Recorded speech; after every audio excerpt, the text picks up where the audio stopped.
Okay.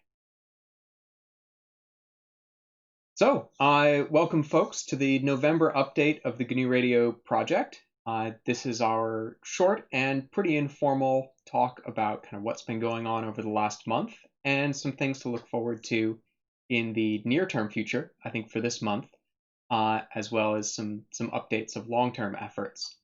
So we'll be starting out with the not so long awaited 3.9 release, which is definitely coming around a lot sooner than the 3.8 did, relatively speaking. So exciting stuff. Yeah, hopefully the speed up continues, because then we'll basically do bi-yearly releases, in easily 2 to 3 releases. So that would be cool. So 3.9 is in, let's call, the final stages of seeing contributions, which means that we are trying to not merge in too much things that will happen to make things harder for us to maintain. But it also means that we're checking how far we can push our dependencies right now and do a lot of the things that you really need to do before you wrap up a release. So we're planning on having something out the door within November. That makes a lot of sense, because we're trying very hard to be on time for the next Debian release, which is easier for us thanks to Maitland, who's our awesome Debian maintainer, who's already kind of forward porting stuff to Debian, fixing things there, and that's really, really helpful. And of course, we want to make it into the next Ubuntu release too. So there's a fair bit of time pressure there, and of course that also means that we're sifting through a lot of things in short time, and hopefully not breaking too much. But the good thing is, it is a new release, and that means we can break a couple of things. For example, we can break backwards compatibility with systems that no one would expect to run new software on, and that means that we can bump a couple of versions of things. For example, we can bump to C++14, and as you might know, we're getting rid of Swig. 3.9 will be based on PyBind, which is something that Josh was, the father of, and I think this will really be a nice release, which also is a big step forward in how we modernize the whole we call it ecosystem, seeing that we're dropping Python 2 finally, and thus that relieves us of a lot of the maintenance effort that goes into that. So as usual, here's our kind of commitment to what we'll do with the versions that you're using right now. Of course, 3.8 is not dying. 3.8 is just, now the stable release will be a viable legacy release after we have 3.9 out. It's just going to be supported fine on the systems you're running now. It means that 3.7 is getting a bit old. So if you're still using 3.7 software, we're not trying at all to make that even compile on Ubuntu 21.04. If you can make it compile, please do send patches. We're not actually developing for that anymore. So that is really good news to me.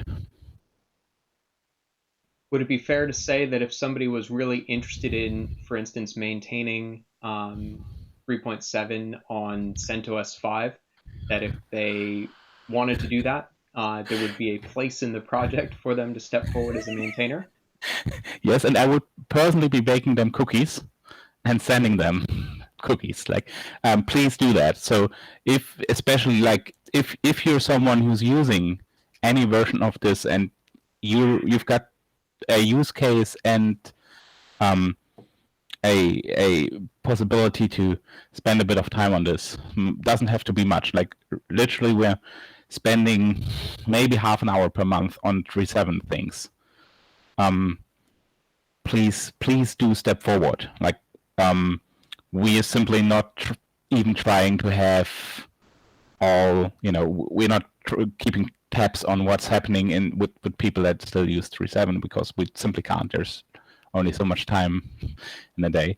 And as always, like if you feel like you want to contribute to the software engineering, to the maintenance, to the release management of GNU Radio, and please do step forward. This is not something that we have to do alone. If you or your company are really like invested in something, yes, we're open to contributions. Like after all, we're a free software project, and we really maintained our independence pretty successfully, I'd say. So, yeah. Thanks, Derek, for this slightly, if really only barely suggestive question. Well, this won't be a question then, but as a great illustration of this, we have somebody who's working very actively, Ryan Volz, on the Windows CI system and integrating that directly into GitHub. That'll be quite the thing if every commit of GNU Radio is now built against a modern Windows environment. Yes, like this is really like very dear to my heart because, for example, I've been working on logging, improving the how much logging should be uniform within GNU Radio, removing all the printf that were strewn out there in the code base. And there's of course stuff in the Windows code base, and I literally, I'd have to boot a system and figure out how to configure Microsoft Visual Studio to compile GNU Radio, and it's been a long time since I've done that, and it will take me a serious amount of time to start that VM and set it even up. I don't even have a Windows installation, so that's a big thing. And I think like what we're doing here is kind of also advertising that you can right now install GNU Radio pretty flawlessly on Windows, which is a big thing, using Anaconda, using Ryan's work there. So I think he's very eager to get a bit of feedback on that, so do please try that. Give us a bit of feedback, work on everything that doesn't work, and and we'll definitely be looking for a lot of feedback once this 3.9 RC/tech preview comes out in the next couple of weeks. Keep an eye on the repositories and keep an eye out on the PPA and other places where you'll be seeing builds coming around. And the more testing you do now, the better it will be once released. Yeah. Cool. Anything else, Marcus? No, not as far as I can tell. Okay. So that's the stuff that's been going on in Tree. To the main GNU Radio code base. Josh, can you give us an update on where things have been going, looking much farther into the future? Sure. So hey everyone. Wanted to give an update on the scheduler activities, which is going to be, the big part of GNU Radio that needs to be reworked for the future is what we call the scheduler. And one of the big problem with it right now is it does one thing. It's a thread per block scheduler that runs primarily on CPU. And looking forward to being able to run GNU Radio on a host of heterogeneous architectures and even things we don't know about, modularity is going to be the key. So the forward-looking work is how do we break up the scheduler into modular pieces that then can be applied to heterogeneous architectures. So what we've been doing, kind of as a follow-on to the breakout session we had at GRCon, we're trying to keep around a biweekly cadence. So we've had, since the last developer call, we've had two meetings, and these are open to the public. There's a scheduler chat room on the Matrix. So anyone, feel free to join that scheduler chat room, or reach out to me if you can't find it. So the last two sessions, we've been able to cover a number of topics.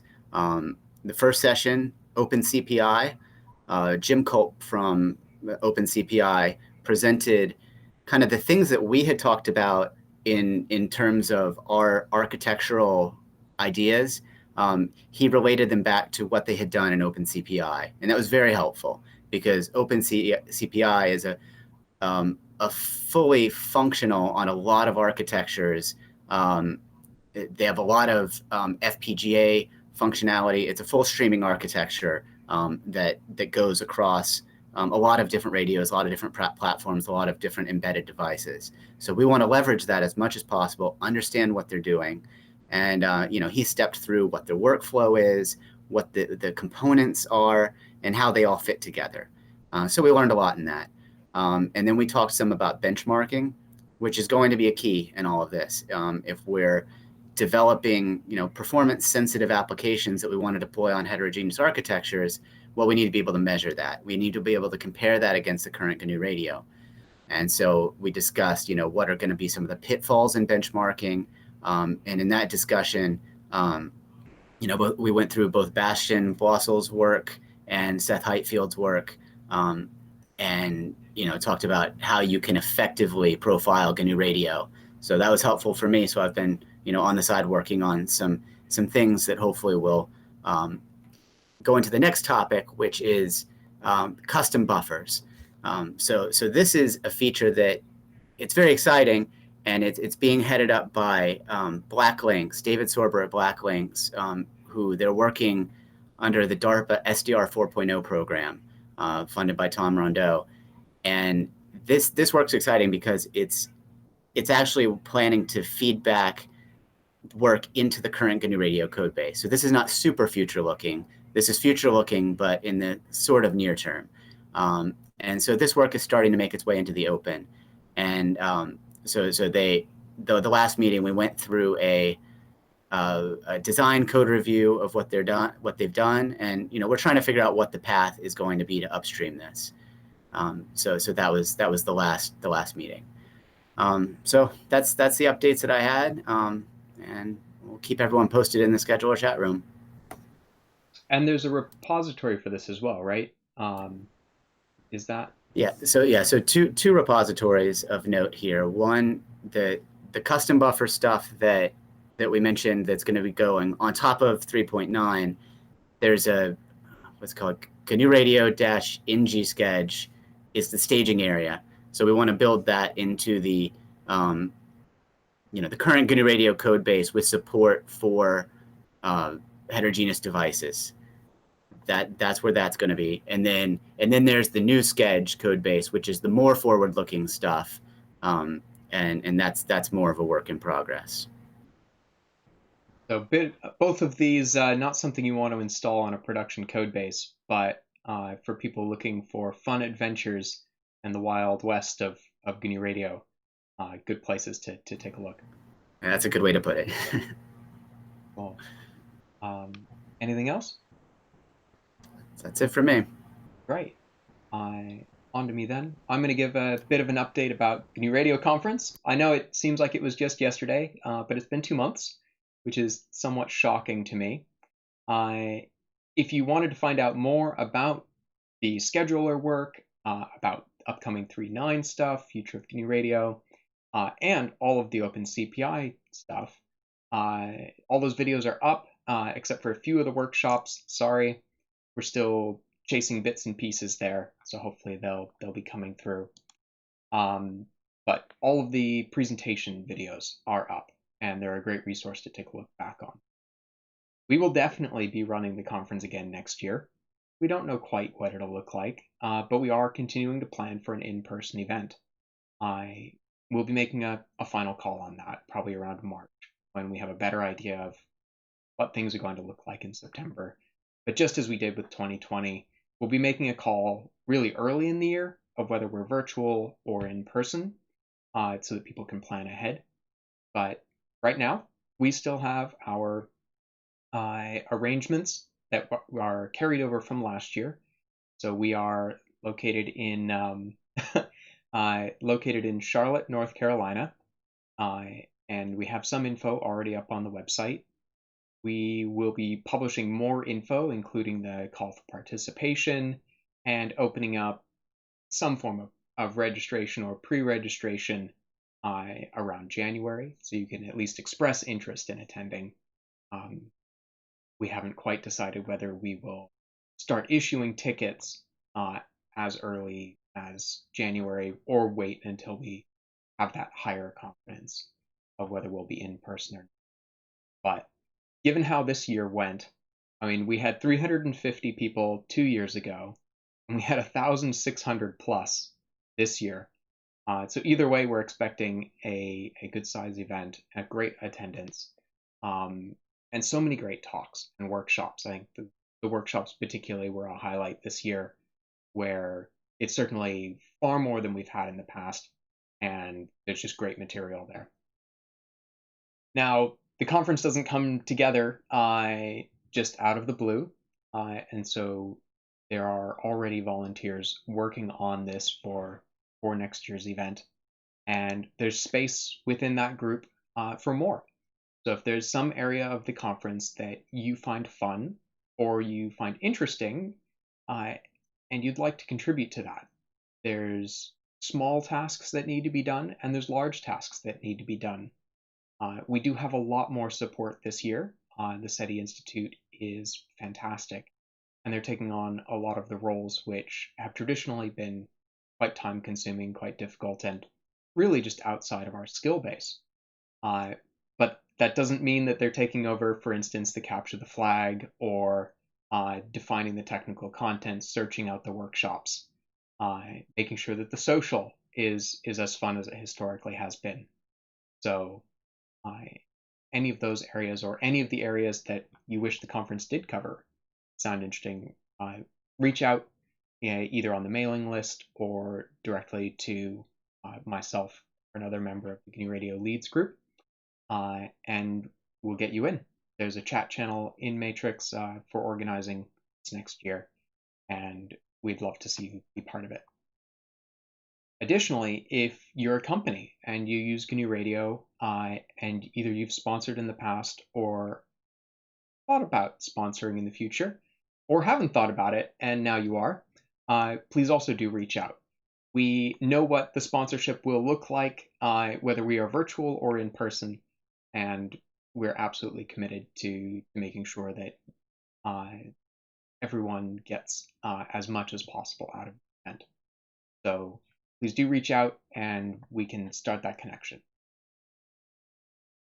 That's all that I have for GRCon at the moment, which leads us up to upcoming events.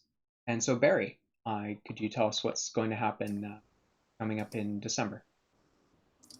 Yeah, at GRCon, we had a breakout group on the ham radio interests and decided we'd get together sort of monthly to have a presentation and discussion among those interested in amateur radio. So the next one is Saturday, the 12th of December at 1600 Universal Time. The subject is transmit, receive, switching, and station control. It'll be presented by Gavin Jacobs, VE7GSJ, and anyone can join in. Go to the GNUradio.org main page and look at the news, and it'll have the links to the details for it and the link to the actual presentation. So we hope to see you there. Thank you.